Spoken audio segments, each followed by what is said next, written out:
'Cause every gambler knows that the secret to surviving is knowing what to throw away, knowing what to keep.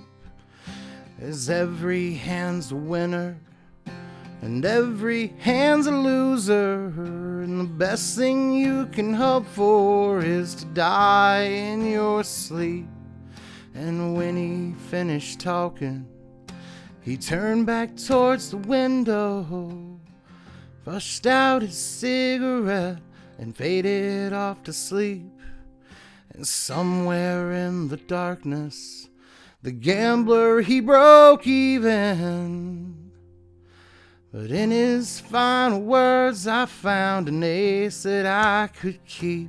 You got to know when to hold on, know when to fold on, know when to walk away, know when to run. You never count your money while you're sitting at the table. There'll be time enough for counting when the dealing's done. It seems like the dealing may be done for some of us very soon. Right now, as I record this, there's a lot of talk online about MTG Foundations, which is set to come out in just a couple of weeks on the current timeline.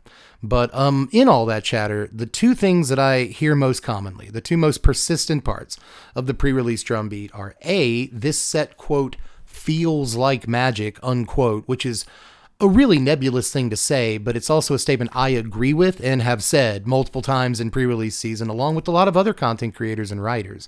This set means a lot to us. It does feel like, I'm going to use some of the flowery terms that I've heard a lot of us use here. It feels like a perfect distillation of the last 30 years of Magic history, what it meant to be a Magic player at one point, and what made Magic the Gathering to all of us. To the point that it kind of feels like a celebration, right? This is Magic, and in a way that a set hasn't felt like in a while.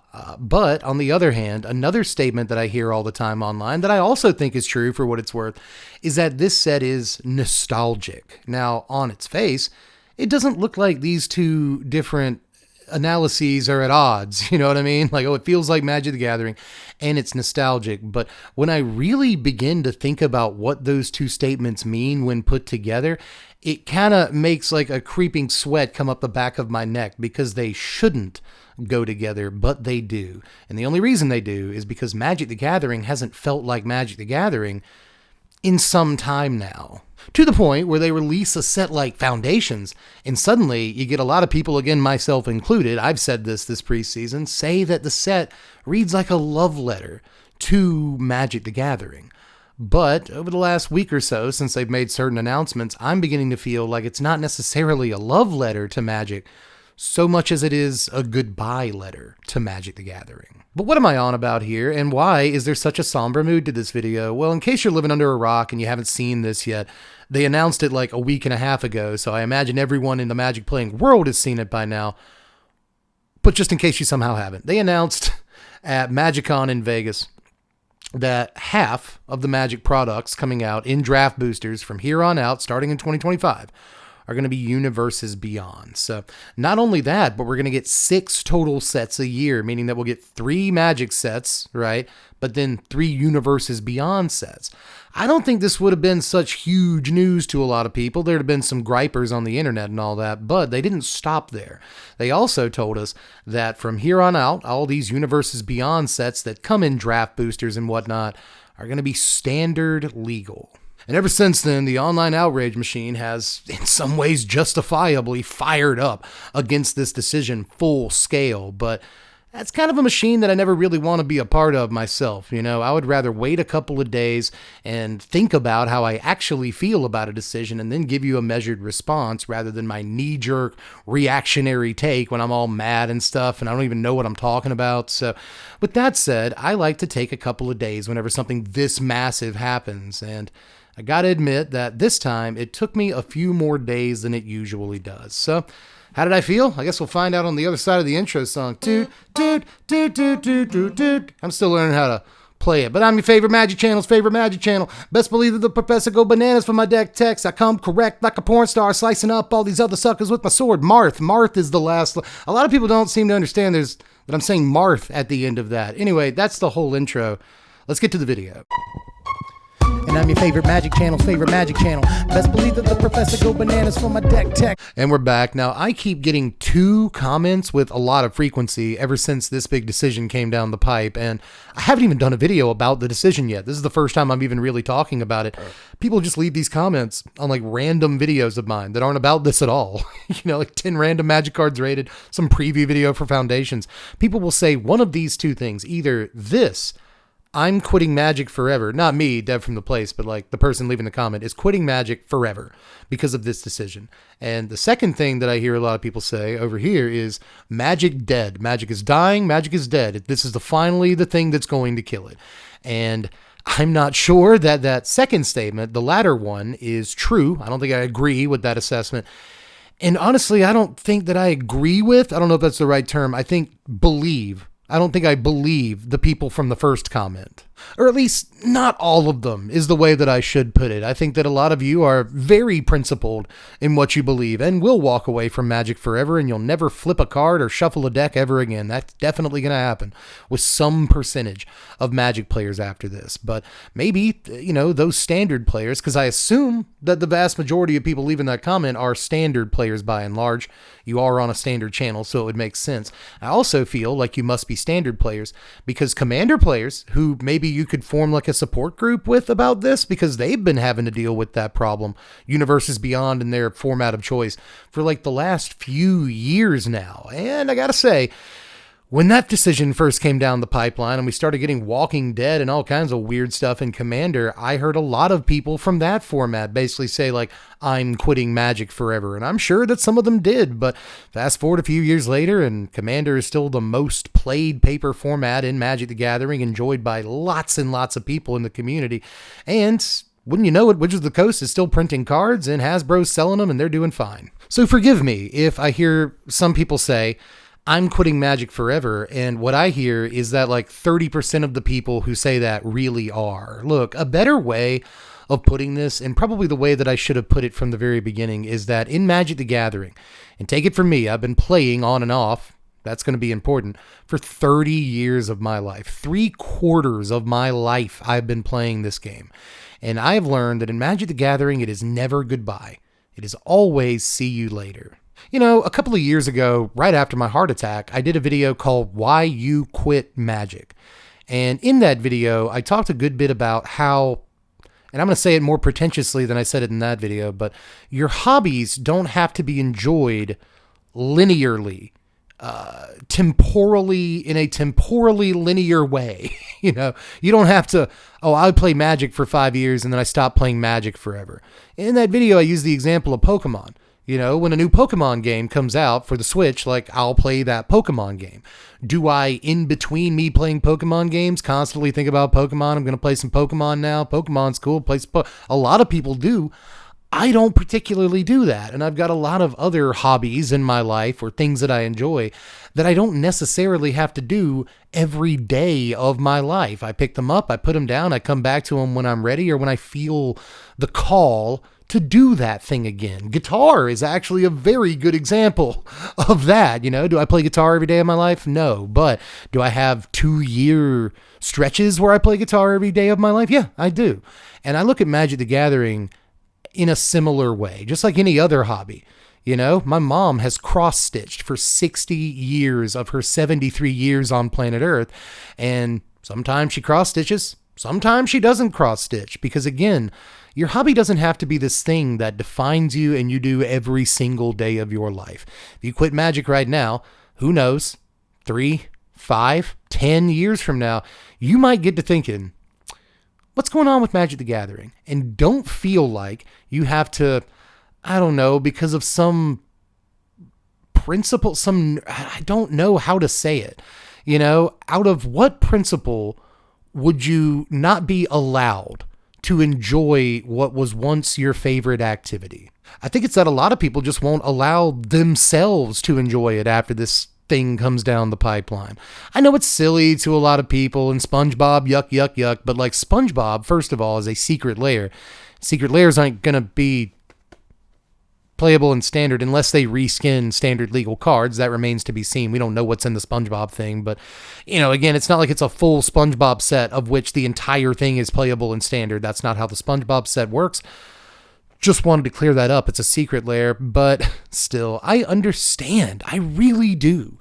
I understand people's alarm bells about IP slop. That's a term I keep hearing over and over, and it sounds like a little sensationalist to me, like another thing I keep hearing is that like Magic the Gathering is just going to turn into a big like capitalist commercial for consumerism. And honestly, I get again where those people are coming from. And I think on some level, they're even right. Now, here's a part of the video that you're probably going to hate an awful lot, but I have already agreed with a lot of the like complaintative statements that I've provided so far in this video, but I have to agree with some of the supportive statements for an idea like this too, because I think some of them are objectively true. There is the fact, just the cold hard fact, that this will bring more people to Magic the Gathering, which I just think as a Magic player, you'd be a fool not to want. Now, would I rather it be on our own terms with our own stories and, a set of Magic the Gathering cards that actually seems like a Magic the Gathering set of cards? Yes, I would like that. But realistically, you are always going to bring in more people if you use a big existing media property, for lack of a better term, that people actually care about. If they ever do Star Trek or Star Wars, and they probably will for the space set, that'll be some big space property to cross over with Universes Beyond.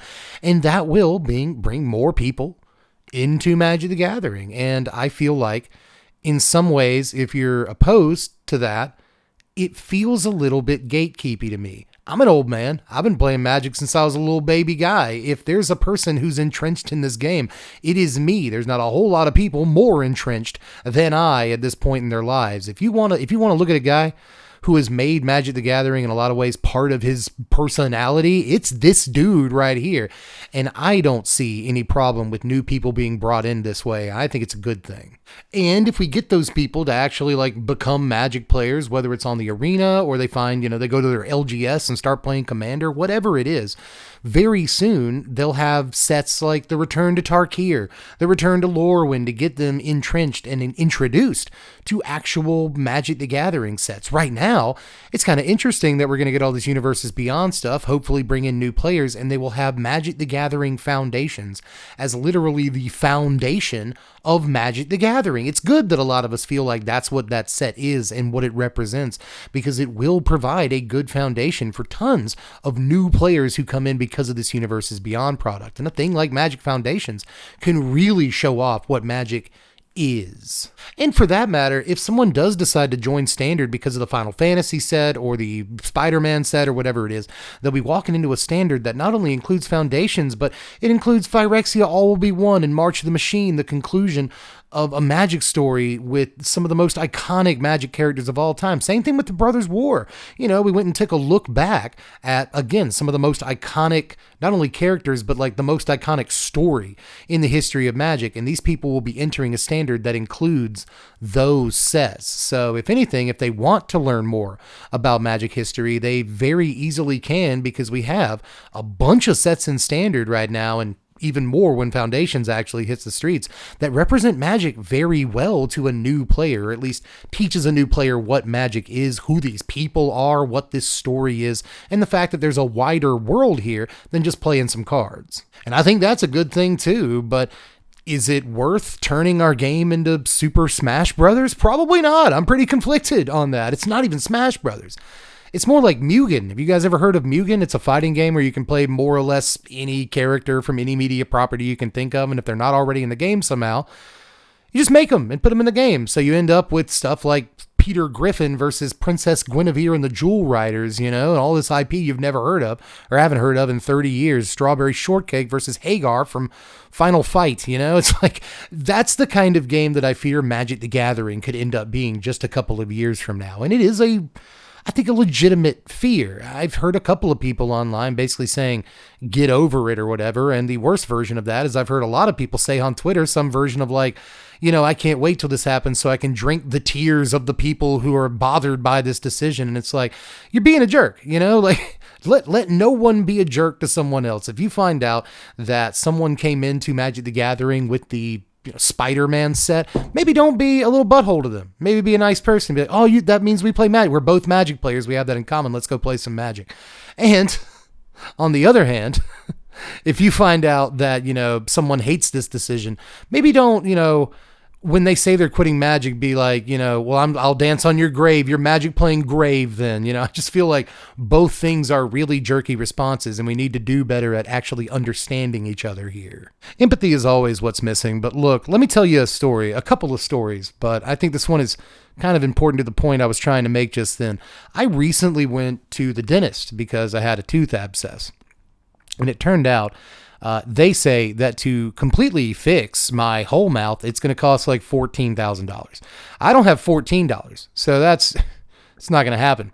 But the lady in the financial office who had to look up my credit and be like, oh, that's not going to happen, she asked what I do. And this is a dreaded conversation for more or less any YouTuber. After like the fifth time you have to have it, you start hating this conversation. But I had to tell her, I'm on the YouTube.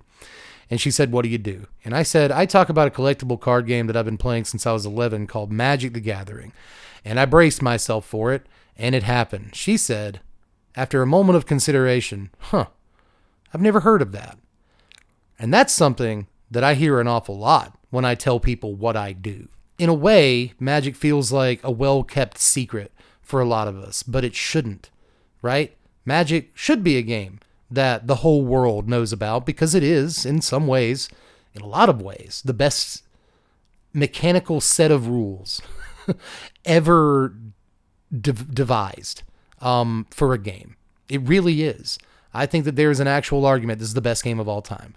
And yet, almost no one out there knows what it is. And I think maybe one of the better ways to make sure that other people have actually heard of Magic the Gathering is Star Trek and Marvel and Final Fantasy and Dragon Ball, whatever, Again, bringing people into Magic is objectively a good thing, but again, I understand that the other half of that coin is, what do you have to sacrifice to get there? So I'm conflicted on it. I still say I'm conflicted on it, but I'm not the only one. I did a Twitter poll the other day basically saying, do you want this? Do you want Universes Beyond and Standard? And far and away the most popular option when that poll ended was no, but the second most popular option appeared to be I'm conflicted, with a full nearly 3/4 of respondents saying either no or I'm conflicted. So I would say that basically means a lot of us do not want this at the end of the thing. So I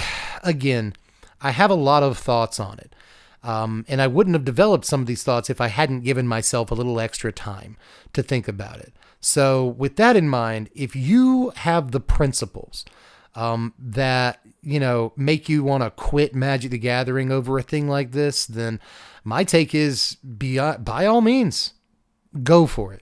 It's your life and it's your hobby. And again, it doesn't have to be enjoyed linearly. You can just play Magic whenever you want to and not play it whenever you don't want to. So that's you're free to do that. Right. So if you want to quit, or if you hate this decision so much, then stop telling me, tell WotC, and don't get crazy. We just had that whole thing with the Commander Rules Committee and the bannings, and there were death threats and stuff, and do not go overboard on anybody. Violence is not the answer. Don't do it.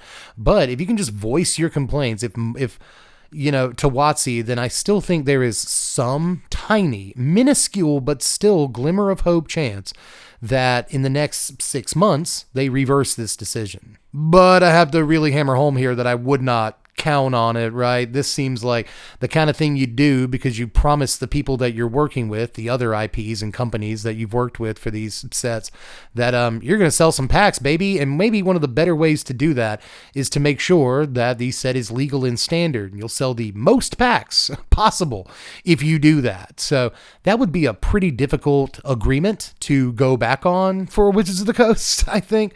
Earlier this year, they had that investors call, that shareholders shareholders call where they basically said to expect less growth this year, right? Because last year they had Baldur's Gate 3, they had Lord of the Rings, the set and all that. And it was just a gangbuster year. Don't expect us to make that much money this year.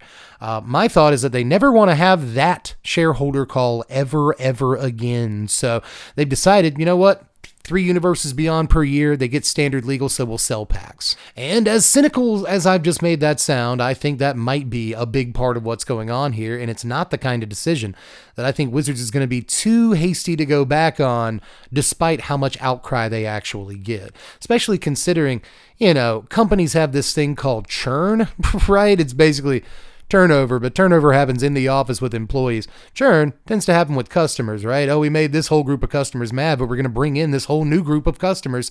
Churn, it's going to be fine. And I think that they expect some Magic players to completely drop off the map and never buy a pack of Magic cards ever again, but they expect to bring in more than enough new people to offset that loss. Again, a little cynical, but I'm almost sure that that is part of their philosophy when it comes to this decision. So basically, they don't care. It could be what's going on here, but I still think that as much as you can, let WotC know that you do not like this decision and you would like either A, your standard to stay your standard with nothing but Magic the Gathering cards in it that are from Magic the Gathering, or maybe we haul off and we make a new format, right? Standard 2.0 or something like that, where it's like only cards that were printed in just Magic the Gathering IP sets. I do think another format is an option to explore for Wizards of the Coast here. I really do, but we'll end up seeing how everything shakes out, because end of the day, complain. I think that squeaky wheel it. Sometimes you'll get the grease, right? But again, don't go overboard, and don't be surprised if the decision doesn't get reversed, because there is a lot of money on the line for Wizards of the Coast here. So with all that said, quit if you want to. Again, it is 100% up to you, but will I be quitting? No. Magic, this is always so trite to me to say in some ways, but it really is true. Magic kind of saved my life, at least twice that I can think of. Right after my dad died, I didn't have any friends at school, like at all. But another kid, his father just died right before mine, like a couple of weeks before mine. And he left a note on my desk one day saying, you want to hang out? My dad just passed away too. If you need somebody to talk about it, I'm the only one at the whole school who knows what you're going through. And I decided to hang out with him. My name's Devin. His name's Kevin, funny enough. But I went over to his house and he introduced me that summer to Magic the Gathering.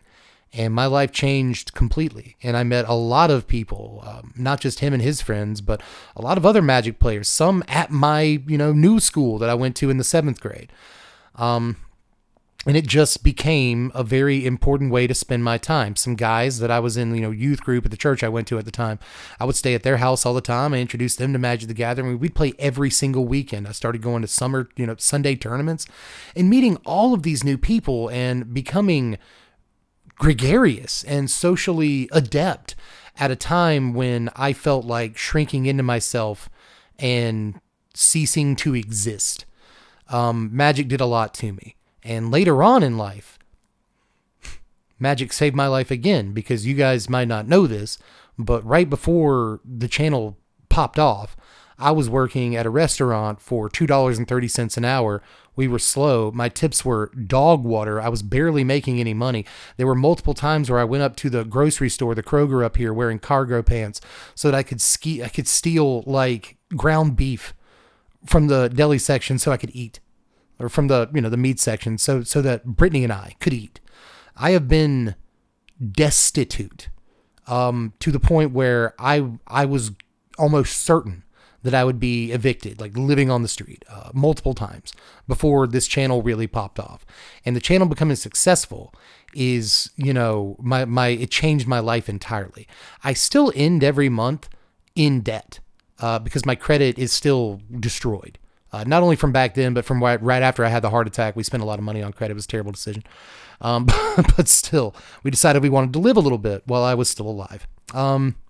So I end every month not great financially nowadays, but I get my bills paid. I was able to purchase a home, which I never thought in a million years was a dream of mine. I would never be able to do that. And it was you guys that gave that to me. And I thank you for it in every video. But it wouldn't have happened without Magic the Gathering. If I wasn't able to carve my way into a large niche in a small pond, that was at the time Magic the Gathering on YouTube, then I would perhaps be either dead or living in a box. This game has done so much for me socially, financially, in terms of enrichment as a person, my intelligence, right? It's this meeting new people, having stories to tell and experiences and ties and bonds to not only people, but, you know, moments in my Magic playing life and certain cards and stuff like that. Bonds that mean a lot to me and I'll never forget. And so I choose to experience Magic as a game that has given me those things, and to continue to experience it as a game that has given me so much, regardless of the form that it may take. And I'll be honest with you, there is some part of me that wants to bang Cloud Strife into Sephiroth in the arena. You know, I hate to say it, but it's kind of true. I'm not quitting Magic. It's done everything for me. And in the meantime, it's been a lot of fun. It's been a lot of fun. And I imagine it will continue to be a lot of fun. You know, back on my dad for a second. I'll end the video in just a second, but I gotta say,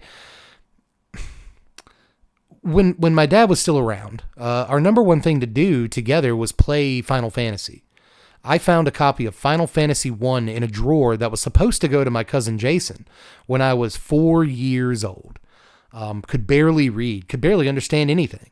And I found that and a copy of Faxanadu, if you remember that game, for the Nintendo Entertainment System. And I was like, oh, are these my games? You know, and my dad had to be like, yeah, they're your games. And then he went out and we bought other copies of the games for Jason later. But we ended up playing Final Fantasy together from the time I was 4 up until I was 11 and he passed away. We played Final Fantasy 1. We played Final Fantasy 2/4. We played Final Fantasy 3/6. It depends on what country you're in, which iteration you're playing. But Final Fantasy was kind of like the thing I did with my dad. And in some ways, you know, my dad was a professional magician for a time in his life. He loved magic, just anything kind of mythical he was a big fan of. And that's one of the reasons he loved Final Fantasy. And so when my friend introduced me to Magic the Gathering, all I could think was like, this reminds me of Final Fantasy, and my dad would have loved it. So the fact that we have a Final Fantasy set coming out later this year, I am more excited for this set than I think I've ever been for a Magic the Gathering set. And you can make the argument, it's not even really a Magic the Gathering set. It's a Final Fantasy set. And Square Enix is terrible or whatever you want, whatever argument you want to make, and you're probably right about it, but just like, I have an awful lot of love for the Final Fantasy series. And it's one of the reasons why I don't love the IP slop argument. Because, yeah, at its heart, it's capitalism. It's just a bunch of, you know, companies trying to put their product in front of as many eyeballs as possible. At the end of the day, it is an advertisement. But Magic the Gathering means a lot to me. And as much as I hate to admit it, there are a ton of other things that do too, right? Like Final Fantasy means... Final Fantasy is a thing that touches my heart. And for a lot of people out there, Spider-Man is that thing, right? And a lot of people out there, the next Universes Beyond will be that thing. For a lot of people, Lord of the Rings was that thing. Like, I imagine a scenario, because I actually think it's more likely than you might consider, where you're making fun of someone's SpongeBob card they're playing in their deck, and they have to turn around and tell you that when they had stage 3 cancer, watching SpongeBob is the only thing that got him through it. And then you're going to have to feel really, really bad, because almost no matter what the property, someone has a story like that. So again, let things mean something to other people. And if they don't mean anything to you, I guess I'm sorry. Again, one more time, I have to say that I completely understand the argument that I don't want Standard to be Sonic the Hedgehog versus Shadow the Hedgehog. I like I like when I load up a Sonic game and it's that, not necessarily Magic the Gathering. And this, to me, is a reasonable complaint. I don't want it to sound like I don't think that's a reasonable complaint. But long story short, just like the professor said in his video, I more or less agree with his take. I've been playing this game for 3/4 of my life or more at this point, and I don't think anything's going to stop me because regardless of how conflicted I am about this or that decision, I love Magic the Gathering. There's not much I can do about that. So if you want to quit, quit. I'll be here when you come back because one more time, in Magic, it's never goodbye. It's always see you later. And that's okay. Come back when you feel like it. We'll be here, man. But that's all I've got for this one. I'm sure that I've got a lot more thoughts, but I know this video is running long. I've taken a lot of different takes on some of the stuff that I want to say here to make sure that I say it right, and I'm still agonizing that I didn't get it right. So let me know how you feel about everything down there in the comments section. Don't get too crazy or anything down there because I know that the opinions on this run a very wide range and the vast majority of us are not super happy. Apart from that, do the YouTube stuff. As trite as it is at this point to ask you to do it, it really helps me out. Put it in more recommended feeds by hitting the button shaped like a thumb. Sub to the sandwich so you get more of my content if you're interested in stuff like this. And of course, check out the Patreon, just $1 a month to help me out, and it does. You have no clue how much support.